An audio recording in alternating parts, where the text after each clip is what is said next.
to lead us, please? I will. Thank you. I pledge allegiance to the flag of the United States of America and to the republic for which it stands, one nation, under God, indivisible, with liberty and justice for all.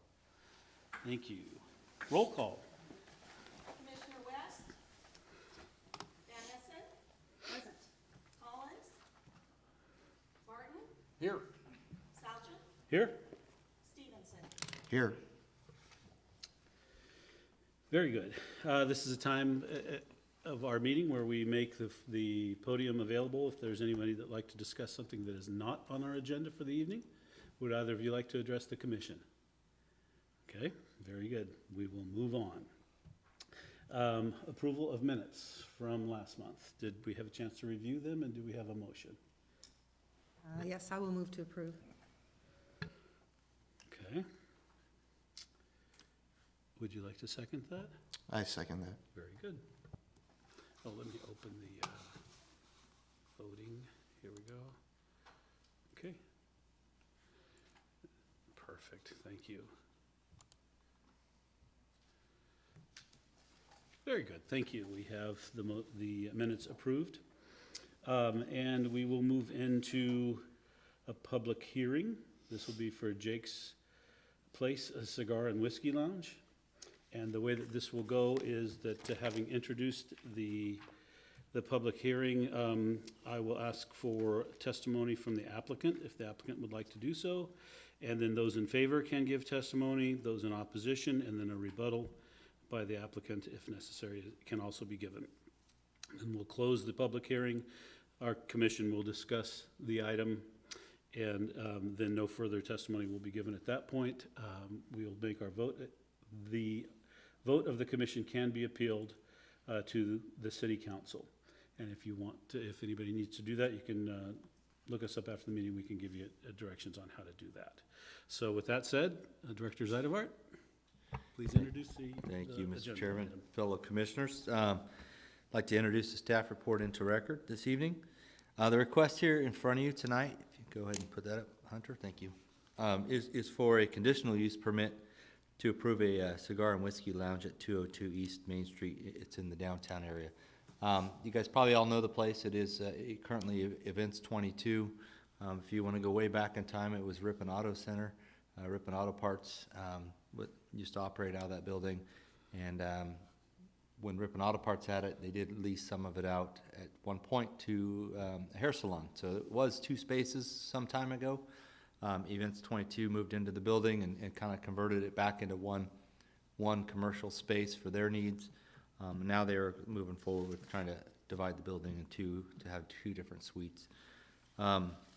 They are proposing to modify the existing 3,500 square foot building into two roughly 1,700 square foot suites.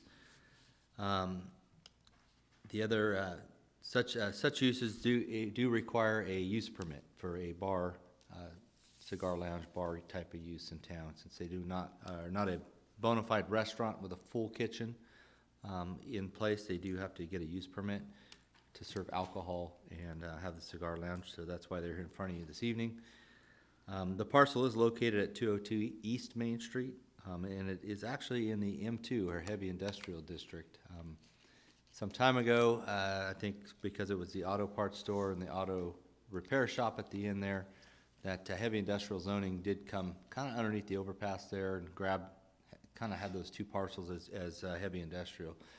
At some future point here shortly, staff is going to be proposing a rezone of some of the properties here in town, some cleanup of some property.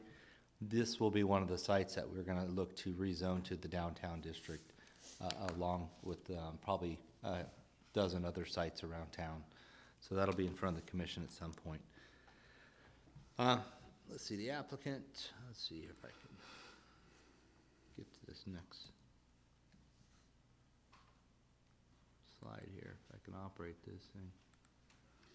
This is what he's trying to show us right now.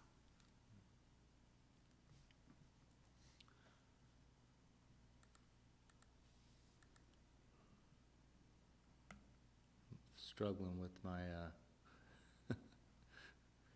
won't show up on my screen here. There we go. So that is the existing site as it sits now. It is one building. Again, the Events 22 operates here. They do have some storage out back where they have rentals, like chairs and such that are stored in a container and area back here with kind of a gate across the back there. They currently do have a parking lot that's got 6 off-street parking spaces in the downtown area. This is the current configuration of the store now as it sits. And that's just kind of a look of the building as it sits today.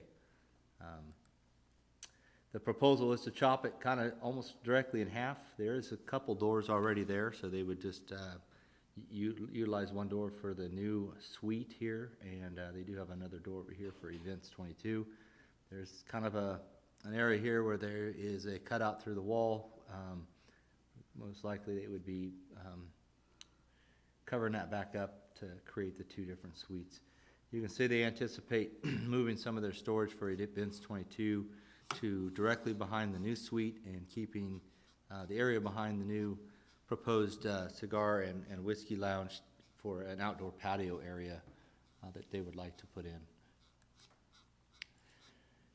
Here is the proposed floor plan for the new suite and the new cigar and whiskey lounge. In front of you here, you can see they do have a kind of a small kitchen area. They don't have a full kitchen, so it won't have a hood, vent, or anything like that, but they do want to possibly serve some lighter foods in there, like a panini bar or so.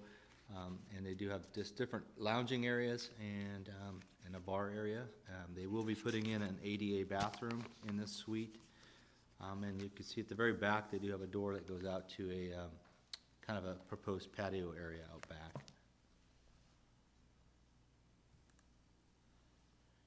Here is a kind of a rendering of what they would like the front of the building to look like. They are going to dress up both sides of it. They're looking to put some metal on the corners here. Let me just get to this next view here. This is actually a little bit nicer. It might be a little dark. It's actually a colored rendering of what the look of the building would be like. They do want to, like I said, dress it up with some metal awnings over the windows and the doors, kind of cap the ends of the corners of the building with some metal work there. Put some, dress up the side of the building on Norris Avenue. If you go by there now, it's just kind of a blank wall. So they do want to have kind of the name of the place, Jake's Place, there on it, and do some trellises along the wall with some landscaping such for the building there. Well, these are kind of hard to see on the screen, but I did include in your staff report kind of a bunch of pictures that the applicant submitted. They don't necessarily have the inside of the cigar lounge nailed down, but they do have some inspiration of how they want it to look, and that was kind of what the purpose of the pictures were for you guys to look at. Also, they had some pictures in there that had the outdoor look they wanted to for the outdoor patio space. They do want to put some new paver flooring out back for the patio space. Basically, building an arbor maybe over the patio area that could shade or even be an arbor that would retract and close. So if it is raining and such, it won't be all wet out there. But most importantly for shade, they do have plans for furniture and seating out there and landscaping. And then additionally, building a fence from the corner of the building back to the concrete wall where the fire training center is. They want to build more of a solid fence there, so it wouldn't be a see-through fence area. They want to blend it in with the building, and that would be a patio area for the back. The only way really to access that patio area would be through the front of the building. However, there would be a gate there which has panic hardware on it for exiting of that back patio area, but they don't anticipate that being an entrance to the facility. Kind of one of the topics that we typically talk about for our downtown area is parking. We've gone through this exercise many times for uses that come downtown. They do have 6 parking spaces out front in their own parking lot, and they do anticipate possibly resurfacing that area and striping that parking lot, but they're still not going to get any more spaces than the 6 they have. They do have currently they would have a need for more than 6 parking spaces, and adding this facility would even drive that a little bit higher. A bar or, or, or a cigar lounge does kind of increase the demand for parking. But we kind of keep track of parking in the downtown and just in general. Parking in downtowns is not meant necessarily to be always in front of the place. It is meant to maybe be a walkable area. So we do have sufficient parking in our downtown for this use. It just might not be something that's right in front of the building there. Busier times, that is kind of our busiest block in the downtown. And on weekend nights, it could be crowded in that downtown area. However, within a block or so of that facility, there is ample parking. Even around the corner to where the recycling center is enough, even more parking that we don't include necessarily in our downtown analysis. So we do feel there is sufficient parking in the downtown area, and the 6 on site is even more of a bonus than some of the downtown uses don't provide any parking. They just have on street. So they're really, in staff's opinion, it doesn't drive the need for anything further. There currently is a project going on right now in the downtown where we are striping most of the streets in downtown with actually parallel parking spaces. And that's really defined where the parking spaces are. If you go down like First Street and some of the side streets in the downtown, they don't have parking stalls that are striped, like the parallel parking stalls that are striped. So if you get cars that park maybe with an 8-foot distance in between them, you end up wiping out 3 spots where 3 cars could park and only 2 would fit. So we are currently in the process of striping all those. We do have a contractor out there starting to mark that stuff now. So that should help also define some more parking areas in our downtown. We did send this project out for review, and anything we got in the conditions of approval are in the staff report here. We did have a meeting with the applicant to review those conditions, and they're in agreement with all of them. Additionally, during that time, they did indicate they had some tentative hours that they want to operate. They wouldn't think they would be open much later than 10 p.m. on a weeknight. And then on weekends, obviously, maybe open till midnight would be the latest. But they're not sure if they'd be open first part of the week at all. They're not quite certain yet on those hours, but those are kind of the later operating hours that are listed in the staff report there. So we did put the conditions of approval in the staff report for you guys, and if you have any questions, I can answer those if you'd like, and applicants here as well. Perfect. Thank you, Ken. Does anybody have a question for Ken? I'll ask a question then. Ken, you've got in our report that the public parking lots, the current supply is 1,079, and that, let's see, is that the supply or the need? That's the supply, and that the demand would be at 952, so we'd have an excess of 127. Does that include the any parking that would be necessary for the previously approved project on South Stockton, the 2-story? Yes, that takes into account that project It there does. as well. Okay.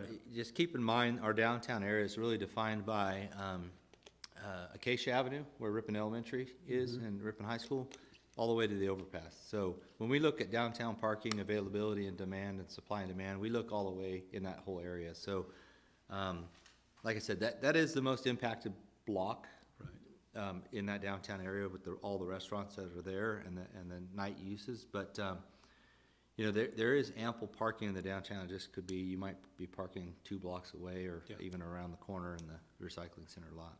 So the demand that new building will require is already calculated in these numbers? Okay. Yeah, it's really not pushing us past what Right. the supply that we have currently Perfect. out there.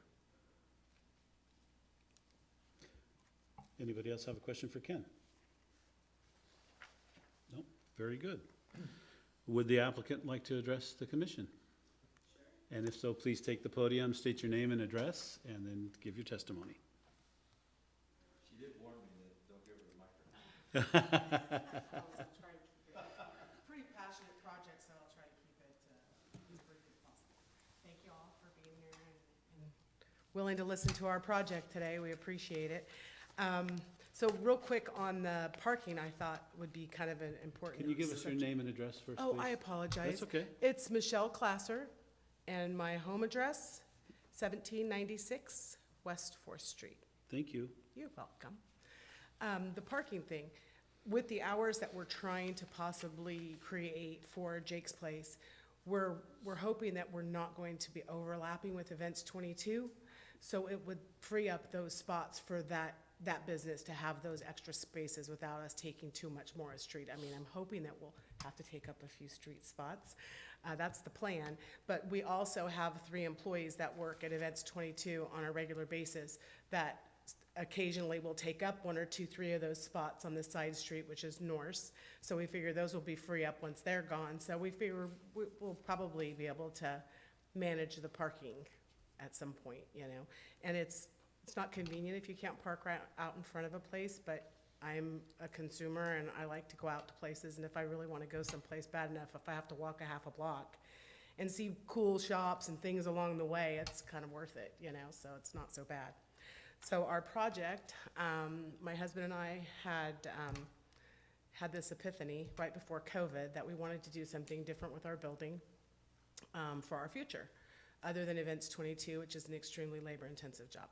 So we came up with this. We had seen a few of these things in action. We got really passionate about it. My husband's a cigar guy, and we just kind of ran with the idea, and it's turned into this beautiful thing. We're trying to create a space that is very community-driven. We are all about, we've lived here for about 14 or 15 years. We're not born and raised here, but we love Ripon. We've raised our children here. Our grandchildren are here. And we love being a part of our little community, you know. So we felt like we wanted to kind of embrace that a little bit more than just Events 22, and we felt like we could contribute something else. This particular business, we felt like would contribute in a way where it created community for all of us, where there's a certain demographic or a certain clientele that we want to offer this to, that we're like, hey, you know, it's a lounge, it's a place to just come and see your neighbor and have a drink and, you know, just relax. It's very low-key, very relaxed environment that we felt like we kind of, not that all these other places don't give us that. Wine bars are great, they're awesome. We love to go hang out there. This is just a little bit different. We don't have anything like this in our town, and I know that previous people have looked into doing it. I feel very confident that what we're trying to push towards, I feel like we can achieve for lots of reasons. Only because we're super passionate about it, but also because we know our community. I've been in the event business for a while, so I've done a lot of events with clients and customers of this town. So I know kind of what we enjoy and what we like to do. And there's a group of us that like that lounge environment where we can just go and relax. So we're trying to create that. The hours, I don't foresee us staying open past midnight ever, because we don't want to be the bar. You know, we want to be a lounge. We want to be something that brings in, you know, a nice, mellow clientele, that, and we're going to push for that. We're going to always strive for that. We're never going to waver on that. This particular project, possibly coming down the pike, we may be offering like memberships to this. So there's some, you know, some benefits to that, where people can become members and have special, you know, benefits. They come in an hour, the first football game on a Sunday, you know, and it's just for our members. You come in, you get charcuterie board and, you know, this or that, and you kind of get these special things with your membership. We would like that because we want to create the environment for our Ripon community. Not saying that we don't want to bring outsiders in, but we want to embrace our community, and by having some, you know, some of those options for all of you, I feel like would be beneficial, and I feel like you'd find value in that. So the environment is pretty relaxed, but yet kind of upscale, kind of. You know, we're going to offer higher qualities of whiskeys and bourbons, higher quality of cigars, some small bites, probably just boards of some sort, charcuteries, fruits, nuts. We'd like to bring in a little nut bar. We'd like to source some local, you know, almond growers, so we can have something local to offer our clients that feels like home, you know. So we have some ideas, and we feel pretty confident that, you know, we can make it work. And with the support, and we've gotten a lot of support from the city already with the business that we have now, so. But the environment is, I think we need it. I think we need something like that downtown. So do you have any questions for me? Yeah, thank you. Very good. Questions? Yeah, I have a couple. I think you kind of answered a couple of mine. So it's going to be the same owner for the Events 22 and this, which is you guys? Right. And you own the building as well? Yes. Okay, awesome. Have you ever had another business like the cigar business and the whiskeys anyplace else? Have you? I have never owned Yeah. that type of a business or a restaurant, but I come from the hospitality industry for about 25 years, and I've opened up microbreweries, I've opened up restaurants that have bars. For years, I did that. Okay. So I have a lot of experience in that industry, just not owning, but managing, helping, opening, and So how's it going getting the licensing from? we're right in the middle of the ABC licensing right now, so that's interesting. So you gotta have a No degree timeline to just on that yet, fill though. out. It's looking like probably mid-January, 1st of February, that we'll have some information. There's some stipulations as far as, because the building is going to be remodeled, there are some stipulations with the ABC where they won't issue the license until you're a certain percentage of completion Right. with your project. So that's kind of what we're stumbling a little bit with, and not knowing when we should dive in with getting the remodeling started, with material costs where they are. So we're just trying to kind of gauge when to, start the project as far as the remodel goes. That's all I have. Thanks. Thank you. On that same topic, licensing, I know there's coordination between, you're obviously gonna utilize a California exemption for a smoking lounge, Mhm. right? And I think last time I read anything about that, the smoking lounge and the alcohol service, used to be that it was limited, that alcohol could only be 10% of the revenue from Right. from the overall business. Is that still the case? It's not from what I've been told, and that's some of the process that we're still going through with that, getting some clarification on what that looks like. Okay. There's a lot of different answers that come with that question, so we're trying to make sure we know exactly what's expected. So you're in the middle of all your due diligence then? Yes, we're doing our best. Okay. What will be the overlap of hours between Events 22 and Jake's? You know that at this point? I think I do. During the week, Events 22 will not, I'm not planning for it to overlap at all. Okay.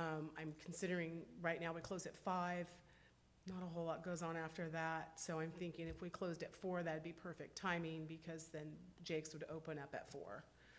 The weekend might be a little bit different, because Saturdays we're open until 4 and we open at 10. So Saturdays, we might kind of fluctuate the events 22 hours, but there are some rebranding and some things changing over on that side of the building too. So we're changing the way that business is running too, so. Is Events 22 open on Sunday? No. So Sundays will be a good day. So you described this as a relaxed, mellow atmosphere, which sounds great. And I don't know the answer at all to this, so I'm just Okay. curious. So somebody is really enjoying their relaxed, mellow atmosphere, and they are 5 whiskeys into their evening, give or take. How, as the proprietor, how do you identify someone who's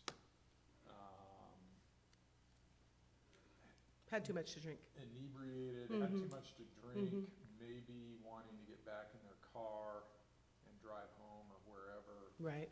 What do you do? How do you handle that responsibly?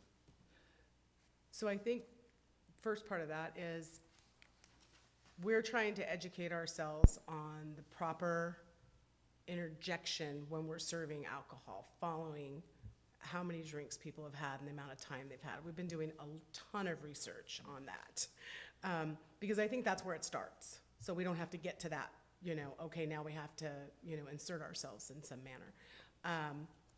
If in fact that is the case and you're a skinny person and you got inebriated a lot faster than we anticipated by the drinks that we were serving you, we have talked about offering a service, kind of like an Uber service, to our customers.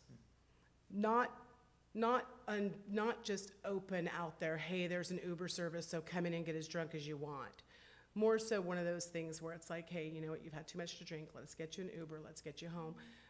To us, $40, $60, $100 for an Uber ride, or one of us take, whatever that case may be, is worth its weight in gold to us. We would never want something horrible to happen like that from something that we had any kind of control over. So, and we do have control over that by monitoring and watching how much and the food intake, not having full plate food, at first kind of scared us. And then I was like, no, we're going to manage that with the amount of alcohol people are going to be able to consume and the time that they're there.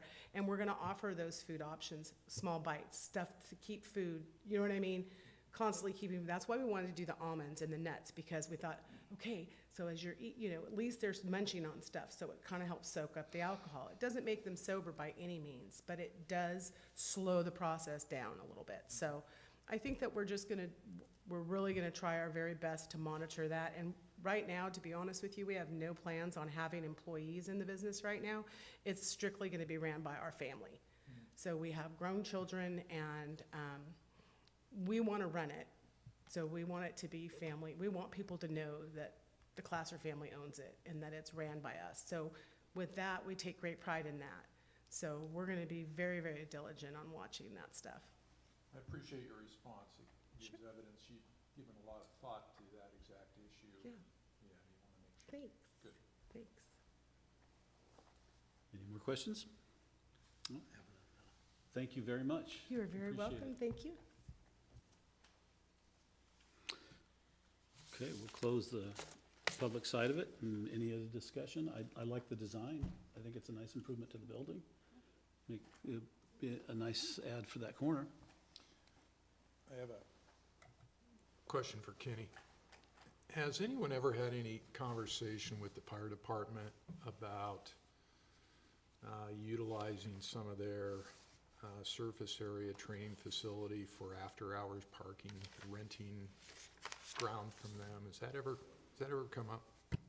No, not in particular with them. There is some parking along First Street, so right across the street from the VFW, not VFW. Yeah, is it VFW? Not. What the, Legion Hall, sorry. Oh. The Legion Hall over there. So right across from Legion Hall on First Street, there's parking, on the side of the fire department. That is public parking. So we are having some discussions with the striping that's going on downtown, is actually signing that. As far as inside the training facility there, where they have that tower, there's been no discussion with them on that. But there's a downtown parking committee that's been meeting a little more regularly to try to figure out how to alleviate some of the parking concerns that some have. And there was some discussion about some of these private parking lots or private spaces, like by the Legion there and State Farm. Those are all private parking lots. Would they be willing to get into some partnerships with kind of like a downtown association where these are open to the public when they're closed, type of thing? So those are ways we've been exploring, trying to help the downtown parking issues possibly, but nothing in particular with the training facility. Thank you.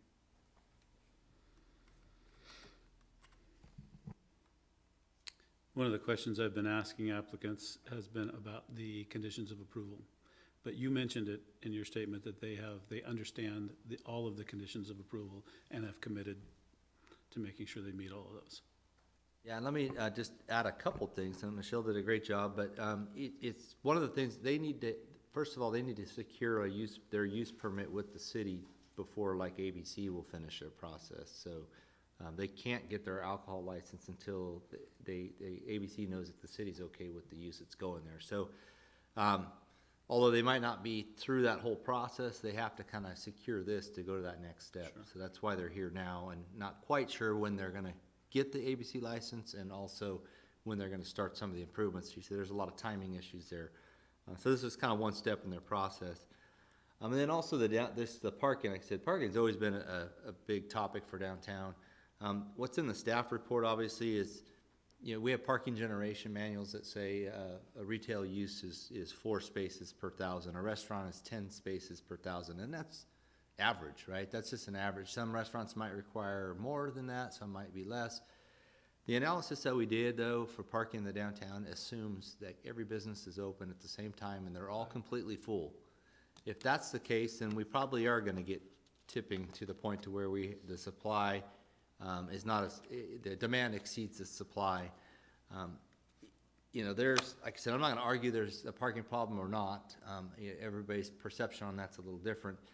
And like I said, this is probably the most impacted area, so this is the area that feels the most out of that parking supply and demand formula. But we feel as staff that we're still comfortable with the downtown parking, and walking through a downtown is something that I think is encouraged. And I think as uses change to different uses like restaurants and things like this, you're gonna see more and more people feeling a little more comfortable strolling down the street and you know, utilizing parking in different areas.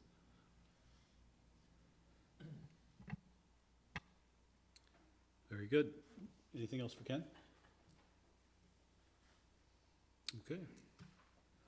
Would someone like to make a motion? Yes, I'll move to approve the Jake's Place Cigar and Whiskey Lounge conditional use permit based on the findings, subject to the conditions of the staff report. I will second.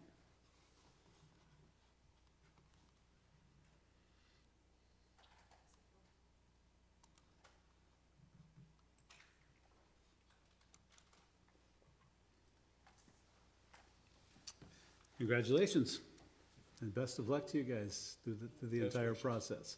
Hope it goes really well. Looking forward to it. Look forward to, Not that I smoke cigars or drink whiskey, but I like the idea. I'm looking forward to it. My Yeah, there you go. I could I, change. I enjoy that atmosphere, so I'm looking forward to it. good deal. Thank you guys to see you. very much. Reports, do we have a director's report? Just really quick, so next month, we do have kind of a late meeting in the month, since our city council's kind of pushed back because of the start of December this year. It'll be the 20th of December. We do have one item on the agenda for that. You guys already approved the Kaizen River development on Doak Boulevard. They've acquired a couple more lots, and they're making that project a little bit larger in size, but they also are adding quite a bit more parking to that site too. So I think what you'll see here is the same look to the site as far as the architecture. I think it's just got a lot better flow and a lot better parking ratio now with the 2 extra lots that they have. So that'll be in front of you guys as an amendment to that site plan for your approval at the December meeting. And like I said, that's all we have right now in the pipeline. Bethany Home is still, their application's still with the city. We are working through that. There's just no timeline on when that will be in front of the commission. I'm thinking March, April of this next year is probably when that's realistically gonna be in front of you guys for consideration. But we'll keep you posted on that. Awesome. Any commissioners' reports? I think we're all set. We are adjourned. Very good. Not too bad, 35 minutes. That's all Yeah, right. George, run a tight ship.